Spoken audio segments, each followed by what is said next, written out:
தமிழ் மொழி சார்ந்து இல்லைன்னா இப்போ தமிழை நாங்கள் வந்து வழக்காடி மொழியாக கொண்டு வருவோம் அப்படிங்கிற மாதிரியான வாக்குறுதிகள் பல தேர்தல்களாக தொடர்ச்சியாக இருக்கிறது. அதெல்லாம் விமர்சனத்துக்கு உள்ளாக்கப்படுது. அப்போ இதுக்கு முன்னாடி ஆட்சி பொறுப்பில் இருந்தெல்லாம் என்ன பண்ணீங்களே, இப்போ ஒரு ஐடியாலஜி சார்ந்த விஷயங்களை தொடர்ச்சியாக முன்வைக்கக்கூடியது எல்லா கட்சிகளும் முன்வைக்கிறாங்க. அது பிஜேபியாக இருக்கலாம், திமுகவாக இருக்கலாம், காங்கிரஸாக இருக்கலாம்.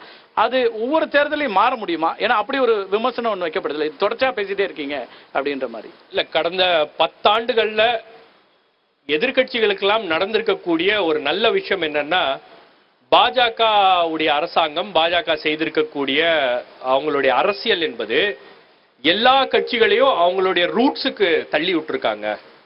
திமுக வலுவாக மாநில சுயாட்சியை பேசுகிறது. கூட்டணியில பாஜக கூட்டணியில இருக்கும்போது மாநில சுயாட்சியோடைய மா என்ற வார்த்தையை கூட பேசாத அதிமுக இன்னைக்கு மாநில சுயாட்சியை பற்றி பேசுகிறது. காங்கிரசும் மாநில சுயாட்சி, மாநிலங்களுக்கான அதிகார பகிர்வு, இது போன்ற விஷயங்களை எல்லாம் கையில எடுத்திருக்காங்க. இது இங்க மட்டும் இல்ல, தெலுங்கானாவிலையும் எதிரொலிக்குது, ஆந்திராவிலையும் எதிரொலிக்குது, வெஸ்ட் பெங்காலையும் எதிரொலிக்குது. எல்லா இடங்கள்லயும் இந்த பாஜக செய்கின்ற அரசியல் அப்படின்றது மாநில கட்சிகளை எப்படி வலுப்படுத்துவது அப்படின்ற ஒரு விஷயத்தை அவங்க அணுகியிருக்காங்க. அதன் அடிப்படையில் அதை மையப்படுத்தி அந்த வாக்குறுதிகள் என்பது கொடுக்கப்பட்டிருக்கிறது. இதுல இன்னொரு முக்கியமான விஷயம் என்னன்னா, இன்னும் பாஜகவுடைய வாக்குறுதி வரல, கேரண்டி வரல.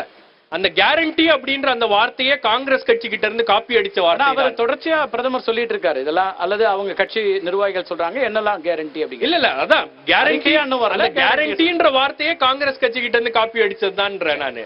கர்நாடகா தேர்தலில் தான் காங்கிரஸ்க்கு கேரண்டி அப்படின்னு கொடுத்தாங்க. அதை அவர்கள் எடுத்துக்கொண்டார்கள்.